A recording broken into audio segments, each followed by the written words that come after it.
Y ahora les comparto la palabra del Señor que se encuentra en Primera de Samuel, capítulo 15, todo el capítulo.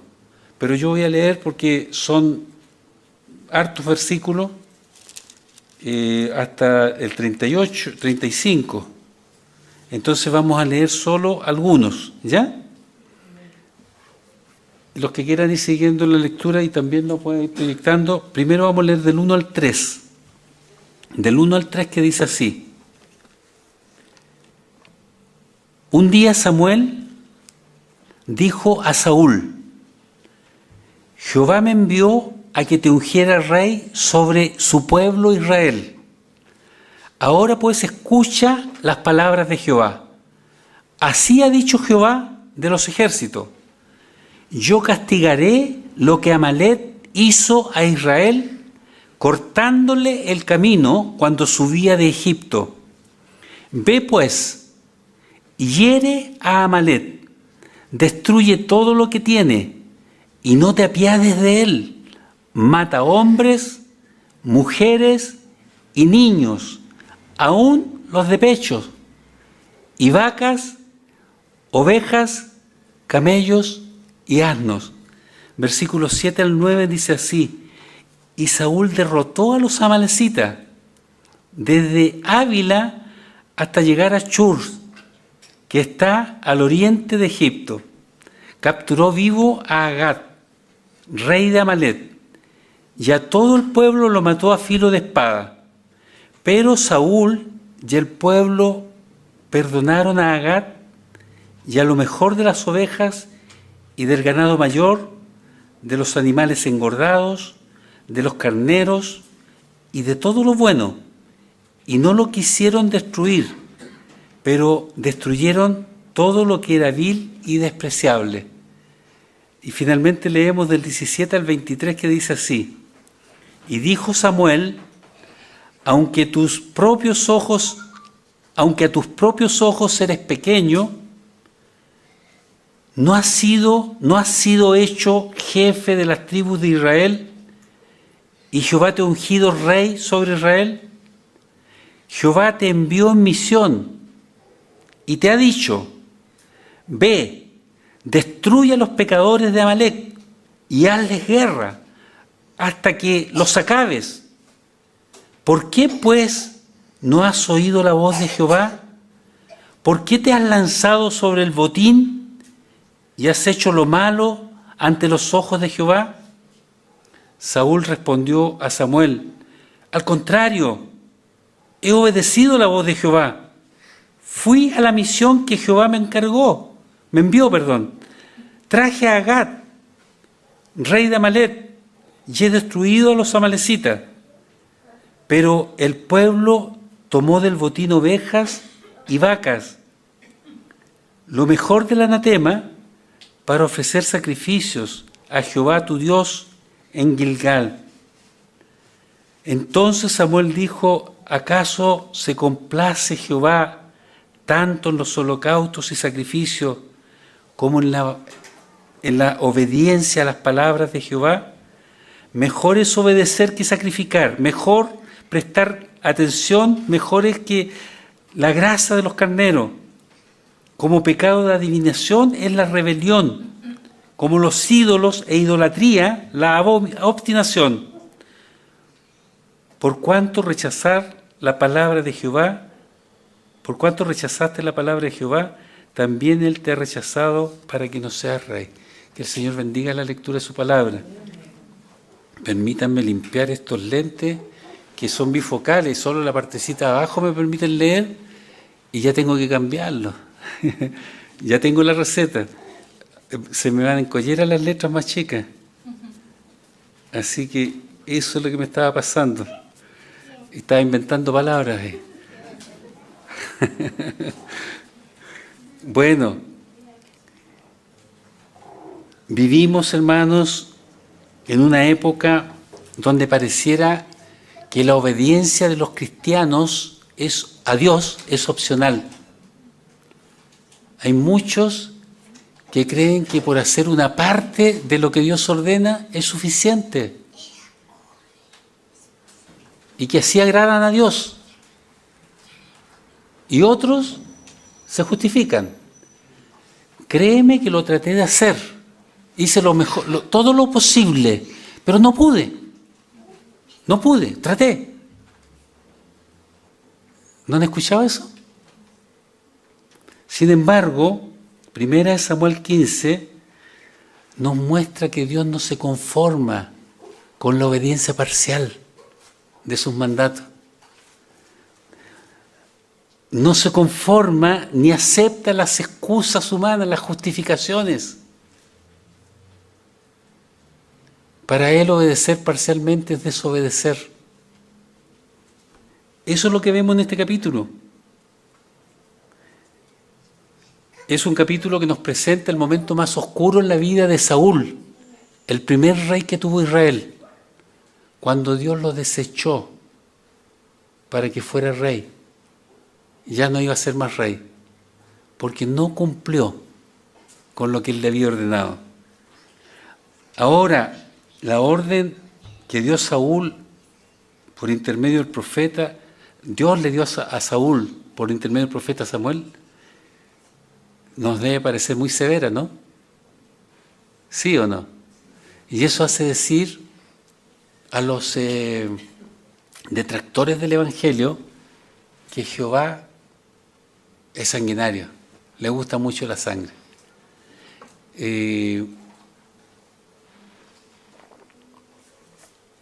Algunos dijeron que era un dimurgo, un dios que no tenía nada que ver con el Nuevo Testamento.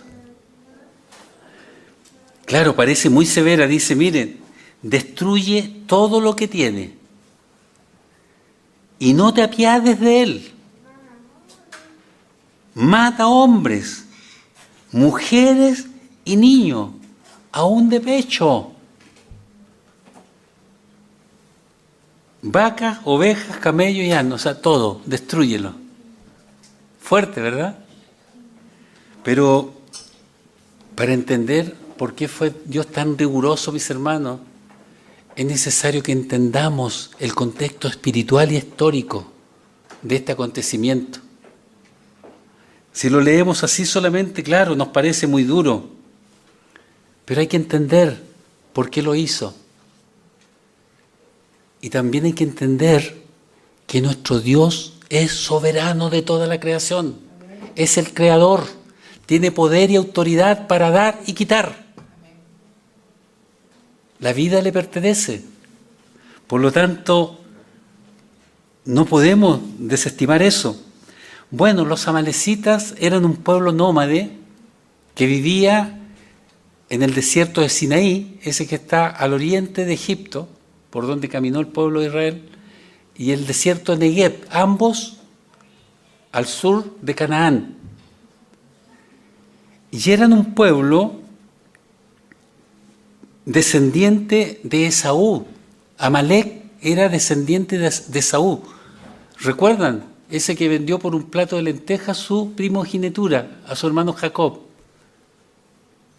Desde ahí partió la enemistad de esos hermanos.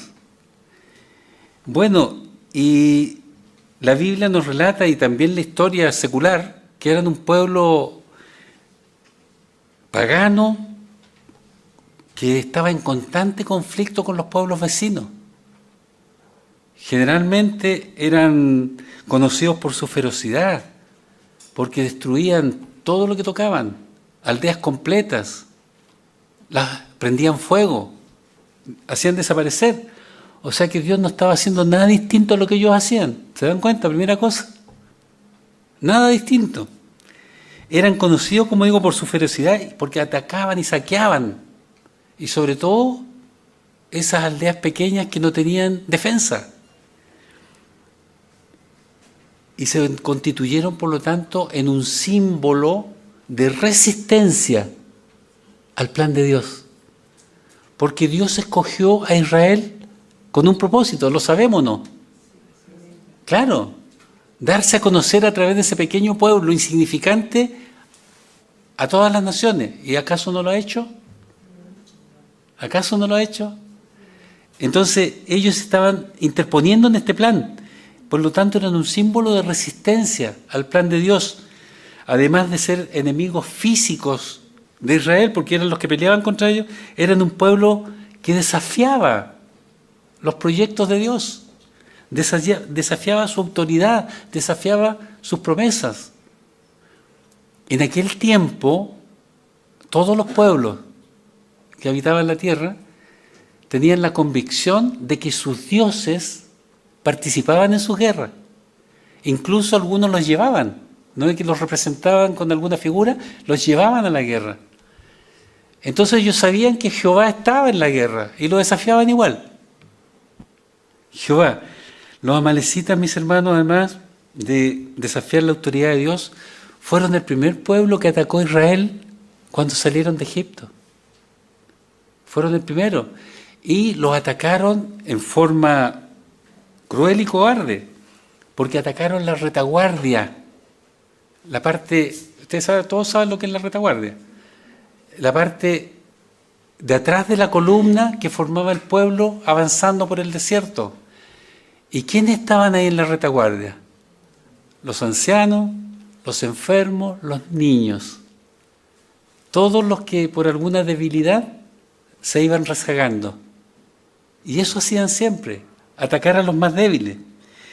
En esa oportunidad, para que ustedes se vayan ubicando, fue cuando Moisés instruyó a Josué que liderara a los israelitas en la defensa contra Amalek, en ese ataque. Esa fue la oportunidad cuando Moisés, Moisés subió con la vara de Dios al monte. Y cuando mantenía la vara levantada, el pueblo de Dios prevalecía. Pero cuando Moisés se cansaba, prevalecían los amalecitas. Iban y avanzaban y ganaban. Así que Aarón y Hur idearon la forma de mantener los brazos de Moisés levantados hasta el atardecer y aseguraron el triunfo de Israel. Bueno, después de esa victoria, en el desierto de Sinaí, Dios le dijo a Moisés que escribiera todo lo que había acontecido. Y además le dijo, di a Josué que borraré del todo la memoria de Amalek. Fíjense, en ese momento, estamos hablando de harto tiempo atrás, di a Josué que borraré del todo la memoria de Amalek de debajo del cielo, por cuanto la mano de Amalek se levantó contra el trono de Jehová. Así lo consideró Jehová, Dios. No se levantaron contra los israelitas, se levantaron contra el Dios todopoderoso, creador del cielo y de la tierra. Harta insolencia, ¿no?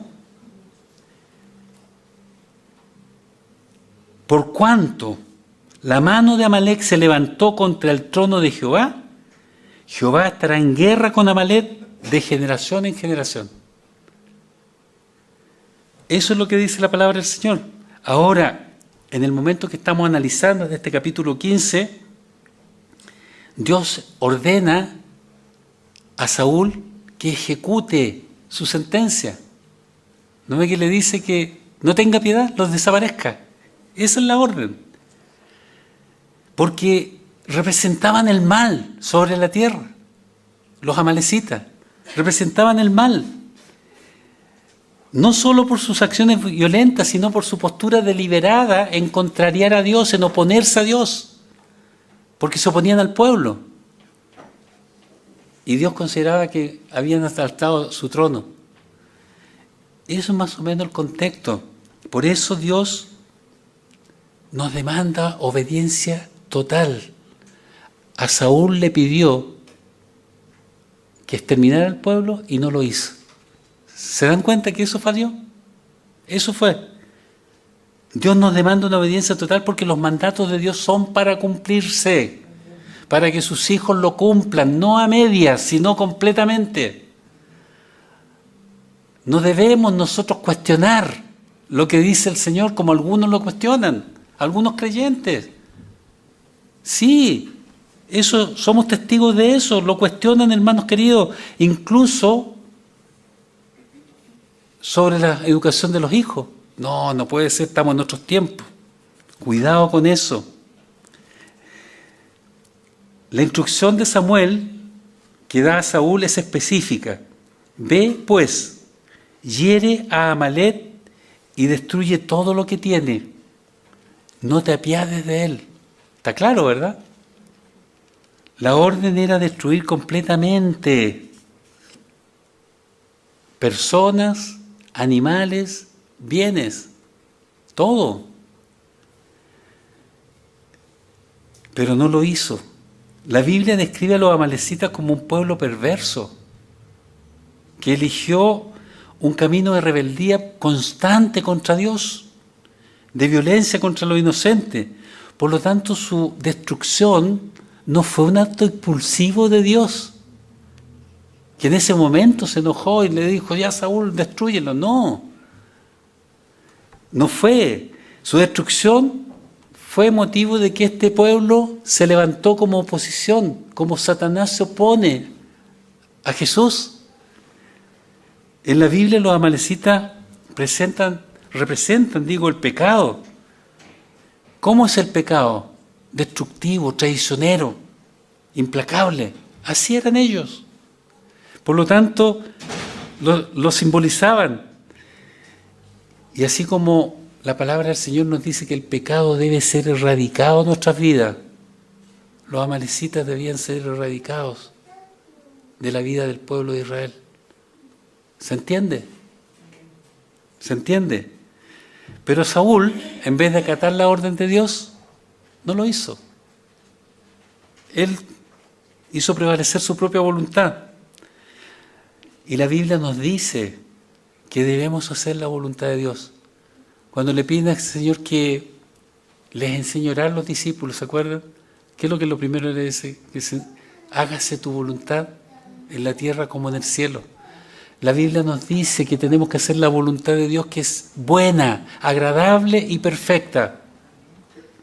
En cambio, nuestra voluntad es errónea, imperfecta. Nosotros mismos tenemos muchas veces que lamentar la decisión que tomamos porque era nuestra voluntad hacerlo. Y lastimamos a otros muchas veces. Y heredamos problemas a las generaciones que vienen porque hacemos nuestra voluntad. La Biblia nos dice que no lo hagamos. Y Jesucristo nos invita a imitar su ejemplo en todo, también en esto. Él siempre puso la voluntad de su Padre por sobre la suya, aún en los momentos de mayor aflicción como ocurrió en el huerto de Getsemaní. Pero que se haga tu voluntad, no lo que yo quiero. Entonces aprendamos de eso.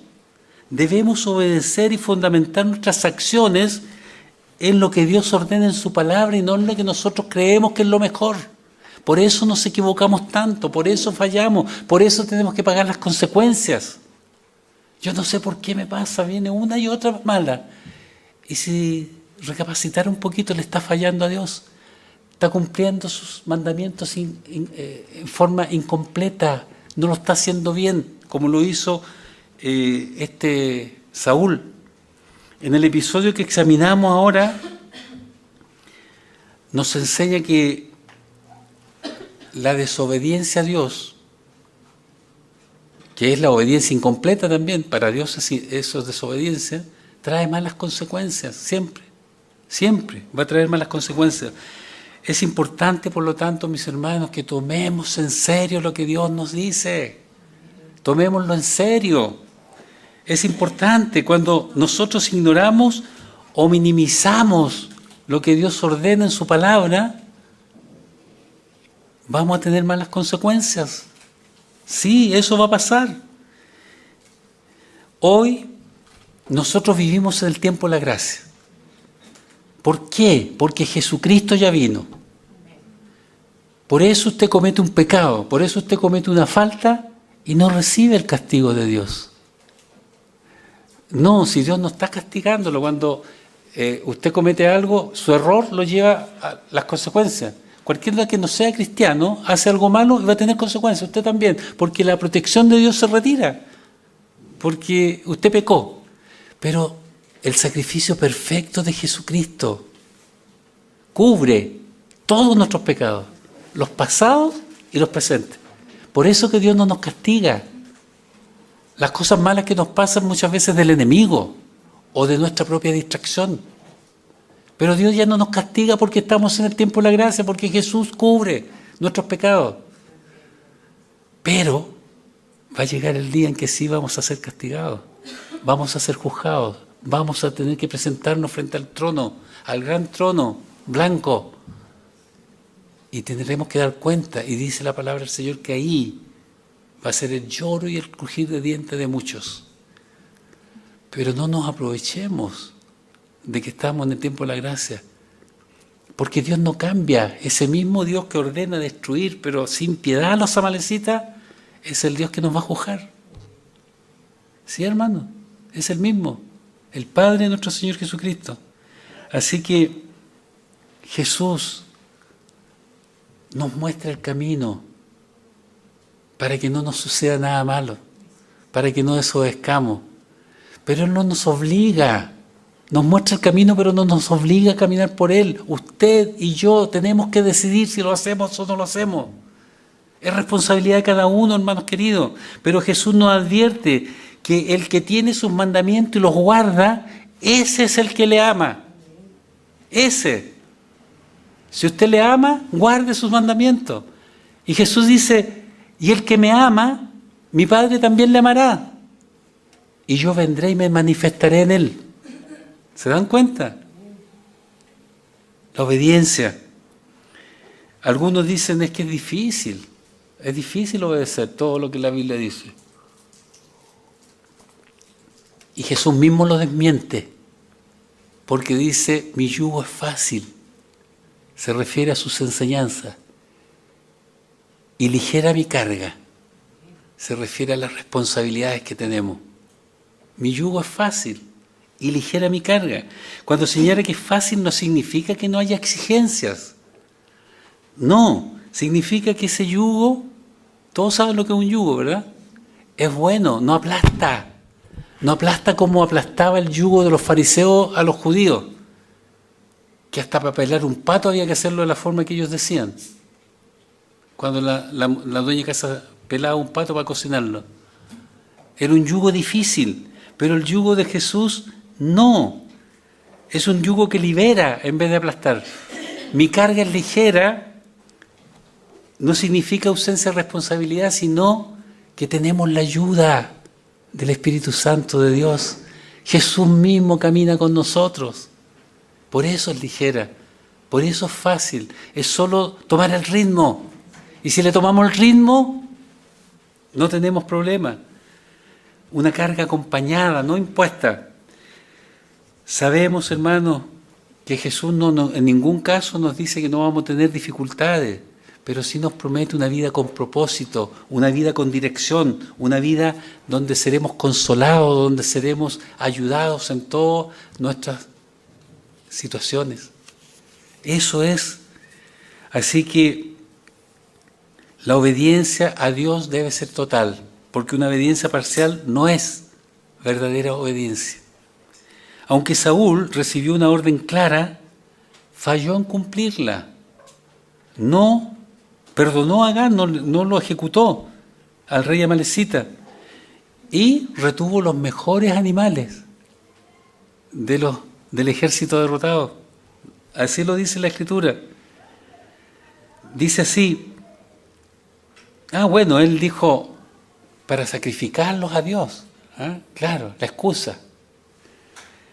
Dice, pero Saúl y el pueblo perdonaron a Agag y a lo mejor de las ovejas y del ganado mayor. A lo mejor, las ovejas y del ganado mayor, de los animales engordados, no esos flacuchentos que se estaban muriendo, de los corderos y de todo lo bueno. No lo quisieron destruir, pero destruyeron todo lo vil y despreciable. Qué fácil, ¿cierto? Lo que no me sirve, los cachureos, ya, los tiro. Pero esto otro no, me quedo con él. Eso hizo. Obedeció según su parecer, lo que él escogió, obedecer. Perdonó al rey y guardó lo mejor de su ganado. Así nos dice la Escritura. A sus ojos lo había hecho regio, él cumplió, pero a los ojos de Dios no cumplió. no obedeció. Cuando el profeta Samuel le recrimina por esa manera de actuar y le pregunta, ¿por qué pues no has oído la voz de Jehová? ¿Por qué te has lanzado sobre el botín y has hecho lo malo ante los ojos de Jehová? El muy caradura le dice, al contrario, he obedecido la voz de Jehová. Fíjense, fui a la misión que Jehová me envió. Traje a Agag, rey de Amalek, como que Dios le hubiera dicho, captúralo y tráemelo. Y en ningún momento le dijo. Pero él le dice, capturé, traje a Agag, rey de Amalek, y he destruido a los amalecitas. Mentira, porque quedaron vivos. Y por siglos siguieron molestando al pueblo de Israel. ¿Se fijan? He destruido a los amalecitas. Pero el pueblo, ahí está la excusa. El pueblo, otros son los culpables. ¿Usted no le echa la culpa a nadie? A mí me criticaban por eso. Siempre ando buscando un culpable. El pueblo tomó del botín, no yo, el pueblo, ovejas y vacas, lo mejor del anatema. Fíjese el lenguaje. Anatema significa lo que Dios desprecia, lo que Dios no acepta, lo que es maldito para Dios. Eso es un anatema. Y él sabía, tomaron lo mejor del anatema. Él sabía que era anatema, pero los permitió. Sabía que Dios no quería eso, pero lo permitió. ¿Se dan cuenta? Nuestra propia boca nos castiga muchas veces, nos acusa. Y miren, y termina diciéndole, para ofrecer sacrificio a Jehová, tu Dios en Gilgal. No era el Dios de él, era el Dios de Samuel. ¿Qué diferencia con David, que fue el que lo sucedió?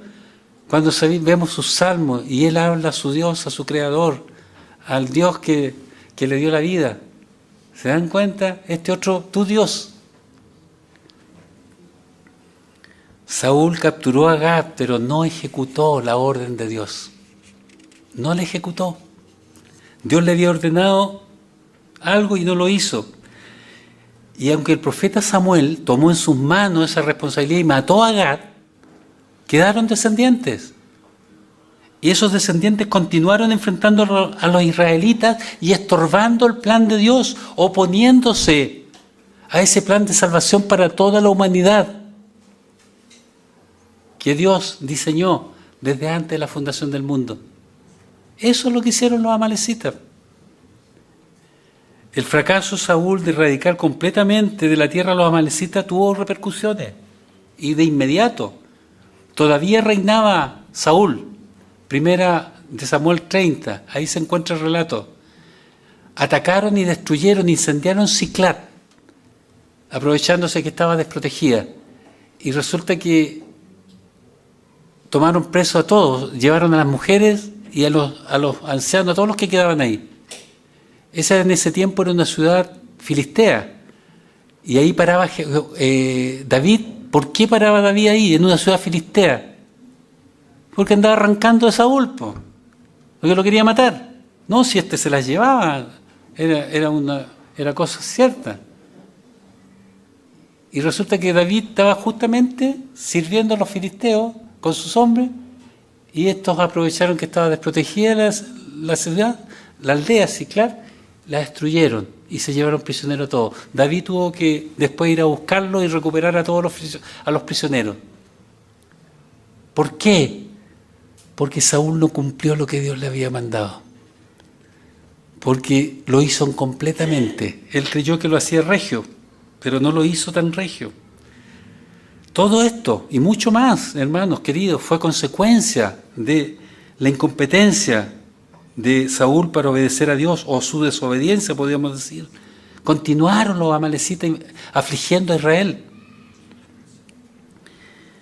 Siglos después,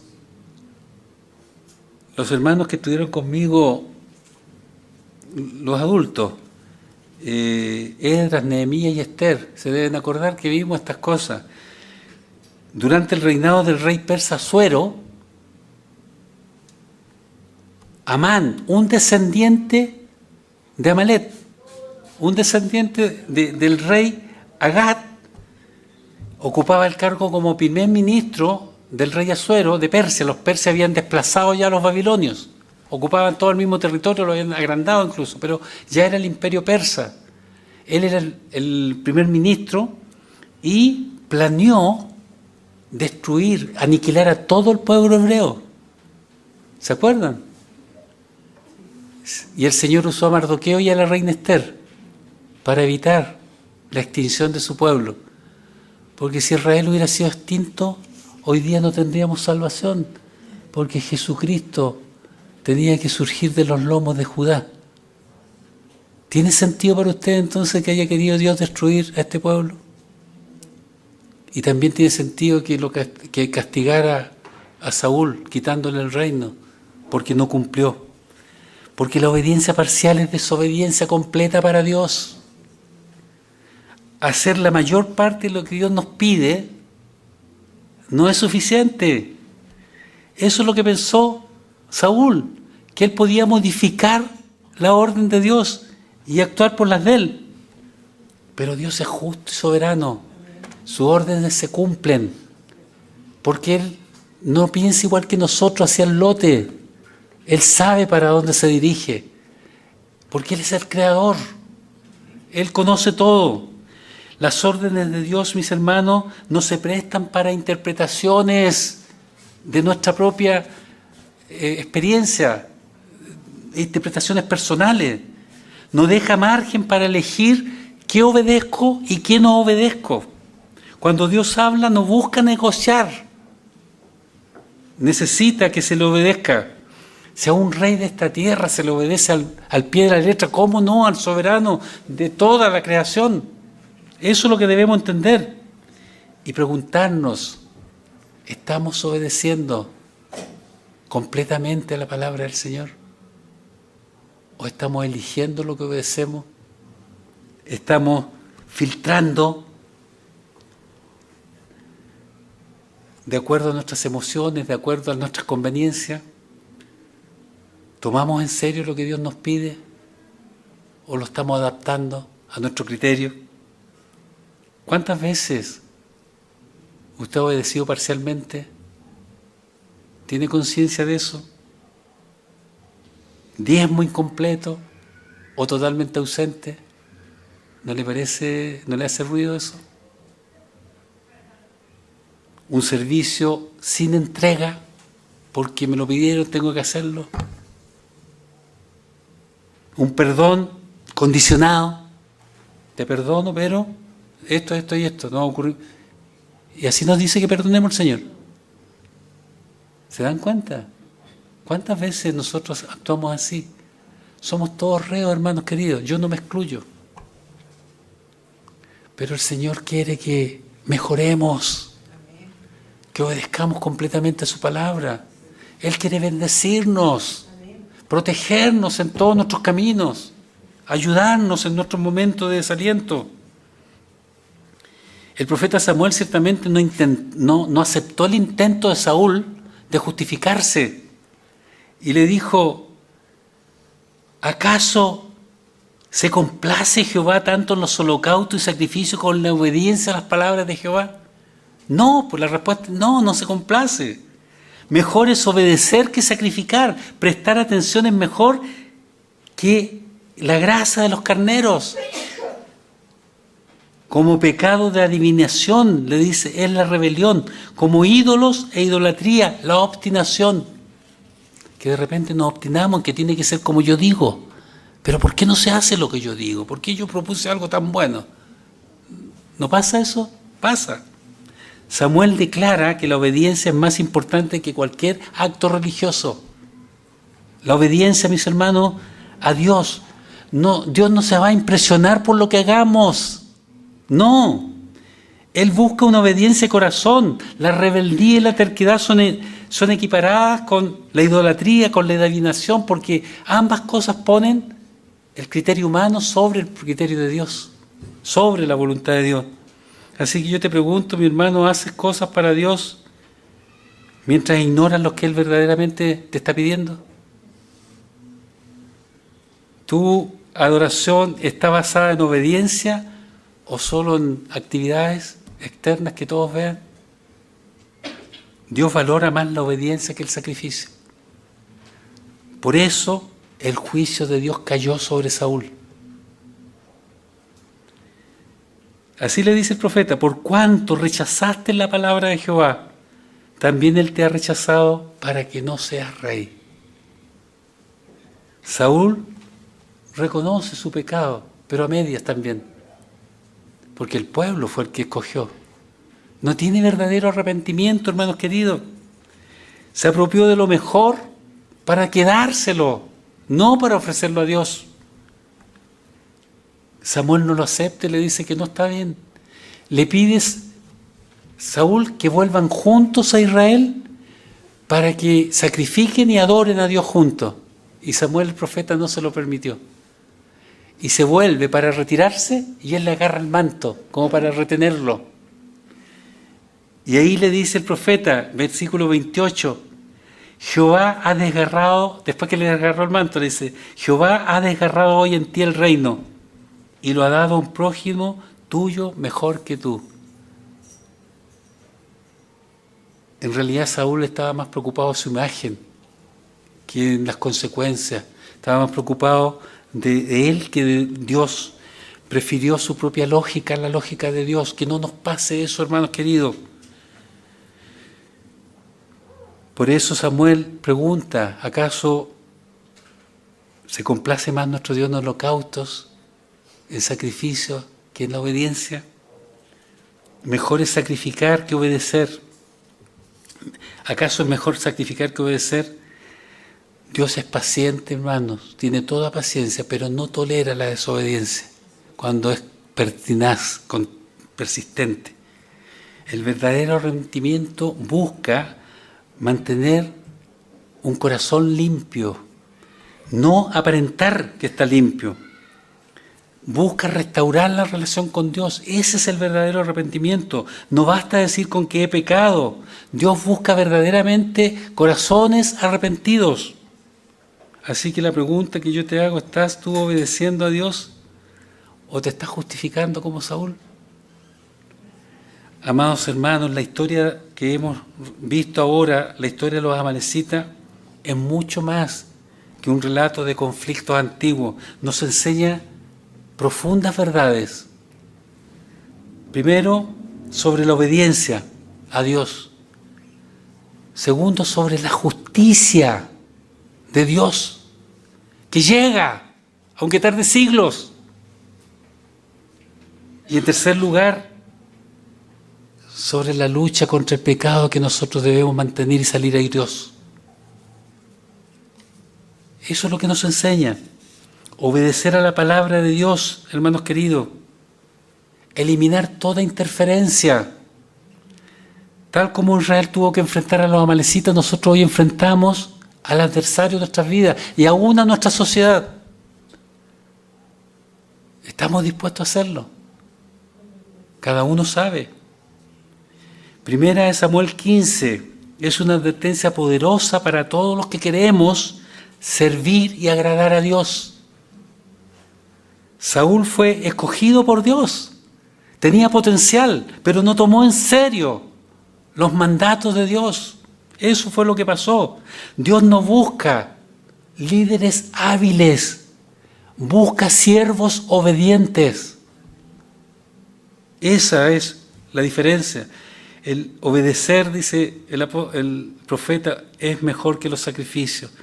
Yo te digo, mi hermano, te exhorto esta mañana en el nombre del Señor, no pongas tu confianza en lo que haces para Dios, sino en lo que le obedeces a Dios.